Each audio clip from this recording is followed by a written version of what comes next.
என் பேர் ராஜகுமாரி. எனக்கு வந்து உடம்பு சரியில்லாம போய் ஒரு 10 வருஷம் ஆச்சுங்க. ஃபேமிலி பிளானிங் பண்ணதுக்கப்புறம் இந்த மாதிரி ரொம்ப எல்லா ஜாயிண்ட்டும் வலி எடுத்துங்க. அதுக்கப்புறம் வந்து நான் நிறையா ஹாஸ்பிட்டல் போய் பார்த்தேன். அப்புறம் வந்து ஜாயின்ட்லாம் ரொம்ப மெடிக்கல் இங்கிலீஷ் மருந்தெல்லாம் சாப்பிட்டு ரொம்ப பெயின் தான் ஜாஸ்தி ஆகிட்டு இருந்துச்சு. அதுக்கப்புறம் வந்து கேள்விப்பட்டு இங்கே வந்தேன். 6 ஹவர்ஸில் நல்லா பண்ணிடணும்னு சொல்லி கேள்விப்பட்டேன். அதுக்கப்புறம் இந்த ஹாஸ்பிட்டலுக்கு வந்து பார்த்தப்போ காலையில் இருந்து ட்ரீட்மெண்ட் பார்த்ததில் காலையில் வரும்போது வீல் சேரில் தான் வந்தேன். அதுக்கப்புறம் ட்ரீட்மெண்ட் 6 மணி நேரம் ட்ரீட்மெண்ட்டுக்கு அதுக்கப்புறம் கொஞ்சம் நல்லா செலுத்த பிடிச்சிட்டு நடக்கிற மாதிரி ஃப்ரீயாக இருக்குது. கால் கை வலியெல்லாம் பெயினெல்லாம் போகுது. இப்போ 10 வருஷமா அக்கா தான் அவங்க. அக்கா வந்து பார்த்தீங்கன்னா 10 வருஷமா உடம்பு முடியாமல் தான் இருந்தாங்க. இப்போ இந்த ட்ரீட்மெண்ட் கேட்டு இங்கே வந்தப்போ பார்த்தீங்க அப்படின்னா இப்போ காலையில் வந்து ரொம்ப முடியாமல் தூக்கி தான் ஆட்டோவில் வச்சு தான் கூட்டிகிட்டே வந்தோம்.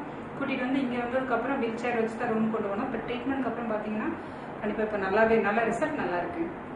ஒரு 15 நாள் கழிச்சு இது கண்டிப்பாக நல்லா நடப்பாங்கன்னு நம்பிக்கை.